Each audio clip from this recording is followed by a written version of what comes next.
India में।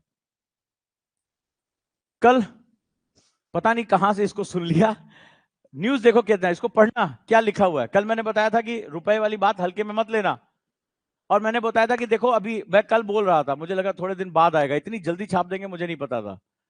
कल ही मैंने पढ़ाया था कि ये जो हमने व्यापार किया है, इसीलिए मेरी बात को ध्यान से लिखा करो, बहुत ध्यान से लिखा करो। तो वो बहुत छोटी मोटी घटना है। मैंने कल एक लाइन बोली थी कि अफ्रीकन देश धीरे धीरे हमारे पीछे आकर जुड़ जाएंगे, क्योंकि वो इस डॉलर के प्रेशर को डील नहीं कर सकते, भारत को अपना नेता मान लेंगे। पता नहीं कमबख्तों ने क्या सुना, सऊदी अरब, इराक, नाइजीरिया जैसे बड़े देश आपूर्ति देश फिलहाल स्थानीय मुद्रा में कारोबार की डगर में थोड़ी मुश्किल है, लेकिन अंगोला, कांगो, युगाना ये सब अफ्रीकन कंट्री हैं। अल्जीरिया जैसे देश रुपए में क्रूड का भुगतान स्वीकार करने को तैयार हैं। पूरी की पूरी लाइन। इसकी एक वजह यह है कि देश भारत से काफी सामान आयात करते हैं। छोटे देश भी डॉलर की कमी से जूझ रहे हैं। पिछले एक वर्ष के दौरान पीएम नरेंद्र मोदी, विदेश मंत्री एस जयशंकर और वाणिज्य व उद्योग मंत्री पीयूष गोयल की एक दूसरे के सबको बात करेगी, ये लोग रुपए में कारोबार करने के लिए तैयार हैं। ये देखो यहां पे सीधे सीधे चीज आ रही है। अभी कल ही हम चर्चा कर रहे थे कि ये छोटी मोटी खबर नहीं कि एक देश से व्यापार हुआ आप इसको याद करके बैठ जाओ। इसका बहुत बड़ा सिग्निफिकेंस है। बहुत से देश तैयार बैठे कि कोई आगे बढ़े जिसकी मुद्रा मजबूत हो, हम उसके साथ व्यापार करने के लिए रेडी हैं। देखो आज की खबर है सामने, और लाइन बाय लाइन की। मैंने कल कहा था अफ्रीकन कंट्रीज आके हमारे पीछे जुड़ेंगे, हमें लगा भी 2-4 दिन तो रुकेंगे, ये तो आज ही जुड़ गए। बहुत जल्दी में थे, इंतजार कर रहे थे वो ढंग से पढ़ाएं और हम जुड़े, अगले दिन छापे। देखो न्यूज, ये तो आज की है ना खबर, ये आप ही ने ग्रुप में उनसे निकाला, मैंने ये आप ही ने ग्रुप में डाला था, देखो सामने।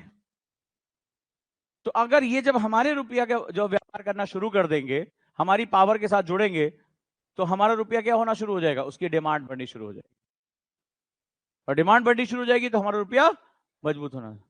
तो आज हम बोलते हैं ना कि हम $1 के बदले 72 रुपए दे रहे हैं, किसी दिन वो दिन भी आएगा, और जिस दिन वो दिन आ गया, उस दिन आप कहीं और बैठे होंगे, कहीं और बात कर रहे होंगे, आपकी संस्थाएं होंगी, आपके लोग होंगे। उस संस्था में कोई यूरोपियन एंट्री कर जाएगा तो यूरोप में खबरें छपेंगी, ओ भारत की बड़ी संस्था में एक यूरोपियन को जगह मिली। जैसे आज होता है नहीं, भारतीय मूल का व्यक्ति इसका हाथ, हम बड़े दिल से पढ़ते, बड़ा खुशी महसूस, बग्गा साहब वर्ल्ड बैंक में चले गए, हम कितने खुश होते हैं। सोचो, कल्पना करो, क्या आज से कुछ सालों बाद ऐसा होगा कि इंडिया की बनाई किसी सोसाइटी में यूरोप में खबरें बोल रही, और भैया और लगाड़े वगाड़े बज रहे हैं कि भैया इंडियन किसी जो है वो एक ऑर्गेनाइजेशन में किसी यूरोपियन को जगह मिल गई। हम कहते ठीक है, दे देंगे छोटी मोटी जगह। जैसे आज हम मांगते घूम रहे हैं, सिक्योरिटी काउंसिल की मेंबरशिप दे दो, कई साल से मांग रहे हैं, 1945 से मांग रहे हैं, दे दो दे दो दे दो, हम बहुत बड़े देश है, हमारे पास ये है, जिम्मेदारी है, हम सबसे ज्यादा कंट्रीब्यूशन करते हैं।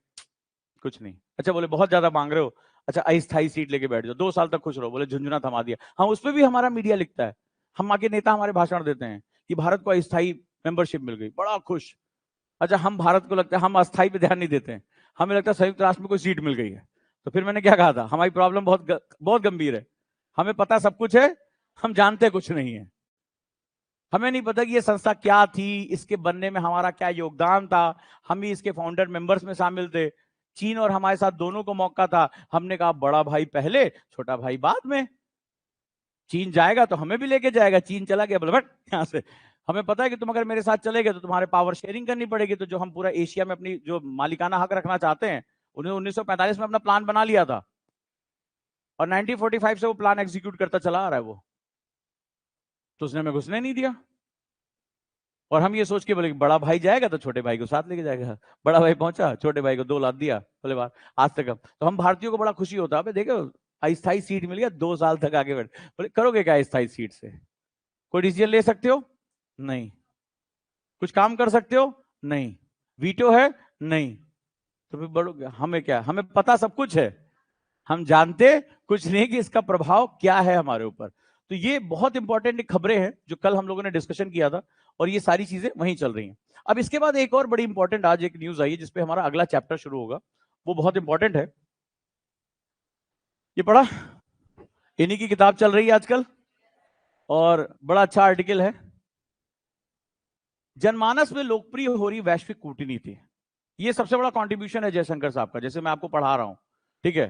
तो विदेश मंत्री की किताब, शायद पहली बार ऐसा कुछ हो रहा होगा कि उसकी किताब पढ़ाई जा रही है। जो प्रेजेंटली में इस समय फॉरेन मिनिस्टर है, जो फॉर्मर जो है वो विदेश सचिव रह चुका है, फॉरेन सेक्रेटरी रह चुका है और कई देशों में बेहतरीन काम किया है। ये बहुत कंटेम्प्रोरी चीजें चल रही हैं।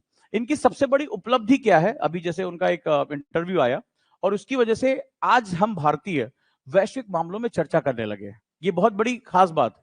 याद रखना, जब हम कहते हैं बात निकलेगी तो दूर तलक जाएगी, एक बड़ी खूबसूरत लाइन बोली गई है कि बात निकलेगी तो दूर तलक जाएगी। तो यहां पर वही बात कह रहे हैं। पहले हम भारतीयों के पास क्या दिक्कत थी? हमारे पास जो है वो आरसी की बहुत बड़ी दिक्कत थी, रिसोर्स कैप्चरिंग। हमारा पूरा ध्यान इसी बात में था, 2 वक्त की रोटी कैसे मिले, हम कहां से छीने, कहां से पाए, कहां से मिलेगा। मेरे कहने से किसी दिन चले जाना, कश्मीरी गेट नाम की जगह है, बड़ी फेमस जगह दिल्ली में, बहुत बड़ा अंतर्राज्यीय बस अड्डा है, ठीक है।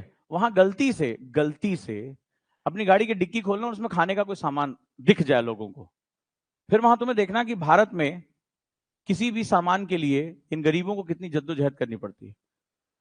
आप कपड़ा बांटने जाएंगे, आपका कपड़ा ही गायब हो जाएगा, आपको पता लगेगा मेरी शर्ट वर्ट कहाँ गई भाई, इतनी छीना झपटी होगी।